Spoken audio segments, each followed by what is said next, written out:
খুব ভালো দিনে এসছো, বসো। ভালো দিন মানে? আজ আমার সুজিত দা বিয়ে করছে। বিয়ে করছে? কাকে?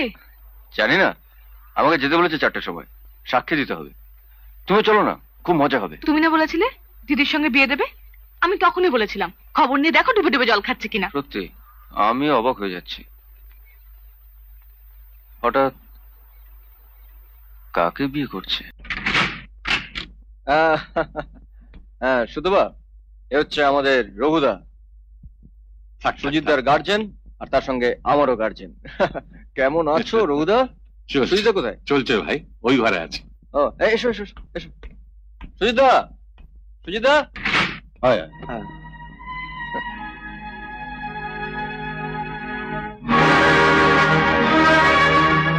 দেখি সোয়েটারটা ছিঁড়েছো কেন? ছেড়েছি কেন? কি হয়েছে বলো তো? রেজিস্ট্রি বিয়ে করবে বলে আমাদের ডেকে পাঠালে, রঘুদা এভাবে চুপচাপ চলে গেল, তুমিও এইভাবে। আর কিছুক্ষণ আগে এলে একটা নাটক দেখতে পেয়েছিস? নাটক? নাটকই তো। নাটক ছাড়া কি?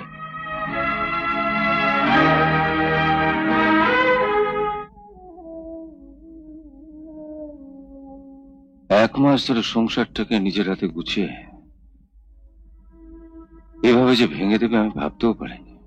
কিন্তু তোমরা একটা ভুল করেছো সুজিতদা। ওই বালিগঞ্জ থানার এএসআই কি যেন নাম বললে? স্বরূপ ঘোষ। হ্যাঁ, ওই সৌরভবাবু জেনে গেলেন যে তোমরা সত্যি সত্যি অপরিচিতাকে এখানে আটকে রেখেছো, নইলে এতগুলো টাকা দিলে কেন? রঘুদা দিল। আচ্ছা, আমাকে কোর্টে দাঁড়াতে হবে। গড়াতো আমরা ছিলাম কি করতে? কেউ যদি আমাকে চোর বলে, আমি চোর হয়ে গেলাম? আমি চোর, তার জন্য প্রমাণ দিতে হবে। তোমাদের এক্ষুনি একবার থানায় যাওয়া উচিত। হ্যাঁ, মিস্টার ঘোষকে এক্ষুনি ব্যাপারটা জানানো দরকার। সুতবা, তুমি বাড়ি যাও। ঠিক আছে। হ্যাঁ সুজিদা, তুমি আমার সঙ্গে চলো, আর রঘুদাকে ওর সঙ্গে নিয়ে চলো। বালিগঞ্জ থানার ওসি মিস্টার পোদ্দার আমার খুব পরিচিত, ওনাকে পুরো ব্যাপারটা একবার খুলে বলা দরকার। স্বরূপ ঘোষ একজন সাব ইন্সপেক্টর কিছুক্ষণ আগে একটা মেয়ের কিডন্যাপের ব্যাপারে সুজিতার বাড়ি সার্চ করতে গেছে। না না, ওই নামে কোনো সাব ইন্সপেক্টর আমাদের থানায় নেই। নেই?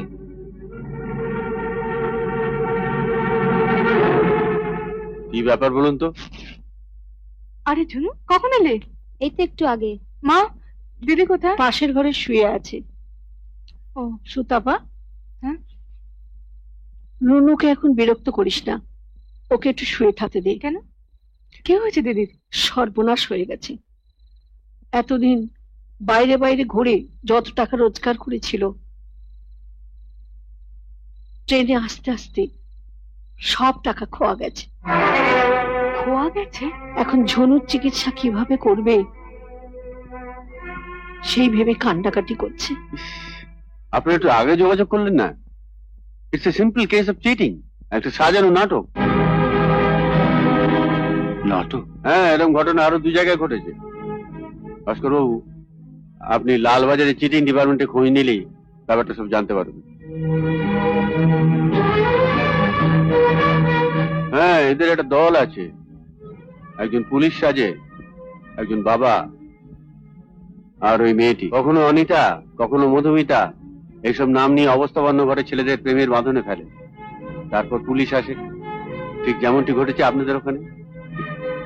তখন সবাই মেয়েটিকে দেখে বাঁচাতে গিয়ে তাকে লুকিয়ে রেখে মিথ্যে কথা বলে। তারপর মেয়েটি বেরিয়ে আসে, ওই পুলিশটা থানায় নিয়ে যাওয়ার ভয় দেখায়। তখন সম্মান বাঁচাতে টাকা দিতে হয়।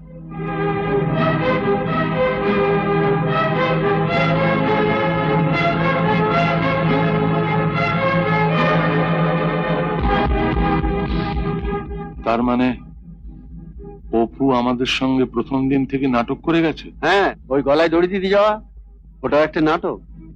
হ্যাঁ, যাতে ওর উপরে আপনাদের বিশ্বাস আরো গভীর হয়।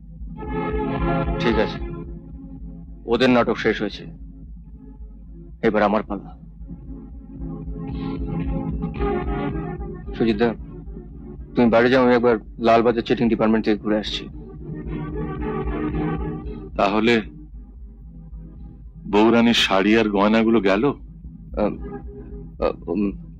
Thank you very much sir. চল। কি এই ব্যাগটা এলো করতে? কার ব্যাগ? দেখি দরজাটা খোলো তো। খোলো খোলো।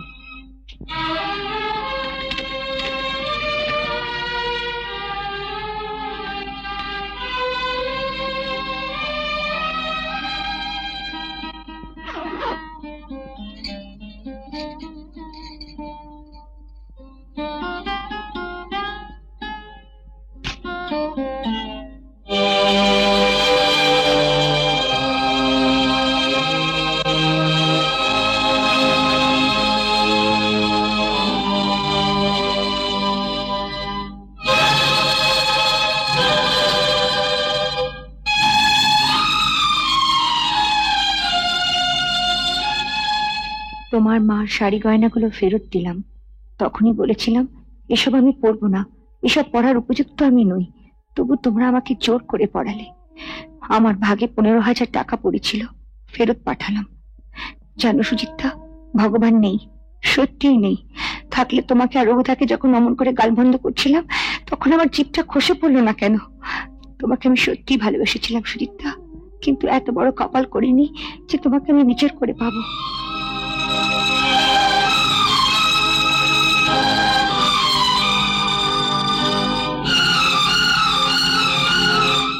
রঘুদাকে বলো আমি তাকে বাবার মতোই দেখতাম। কেন যে আমাকে এসব করতে হচ্ছে, যদি কোনোদিন সুযোগ পাই বলবো তোমাকে ভালোবেসেছি, তার স্মৃতি নিয়ে চিরটাকাল থাকবো। আর তো ক্ষমা করো অপু।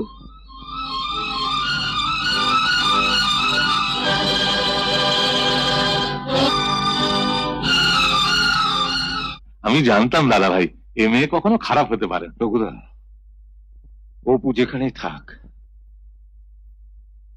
ওকে খুঁজে বার করতেই হবে।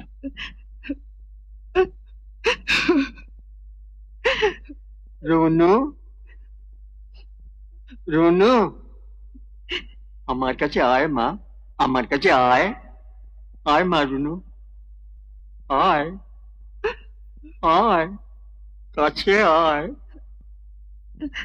রুনু, আয় মা, কাছে আয়। বাবা, আমার ছেলে নেই, তুই আমার ছেলে।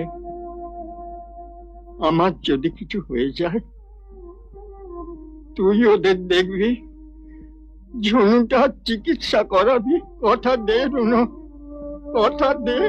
বাবা, তুমি এত চিন্তা কেন করছো বাবা?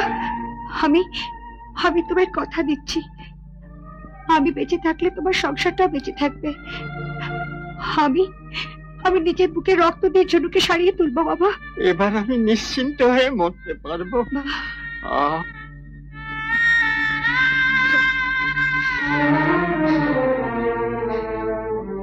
সুতপা, এনে একটু চাল আছে, যা ভাতে বানিয়ে ফেল। না বর্দি, আজ খেতে নেই, খিদে পেয়েছে বললে মা মরে যায়।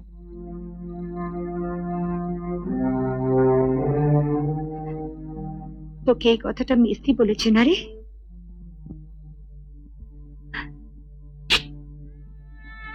আমার সোনা বোন। ও মা, এই টাকাটা রাখো। কোথায় পেলে? ওই দুগাছা চুরি ছিল, ওটা বেঁচে দিয়েছি। কাল বিকেলে ডাক্তার আসবে ঝুনুকে দেখতে। রোনা,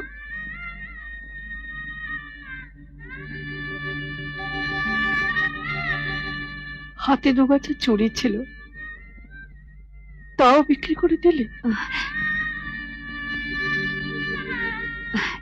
তুমি কি গো মা, তোমাদের থেকে আমার দুগাছা চুরি বড় হলো? মা, আমি বাবাকে শেষ সময় কথা দিয়েছিলাম,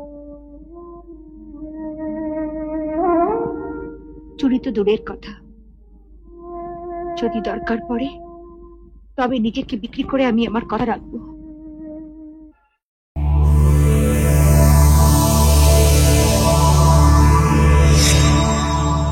এমন আরো অনেক ভিডিও দেখতে এই চ্যানেলটি সাবস্ক্রাইব করে নিন এবং পাশের বেল আইকনটি প্রেস করে দিন।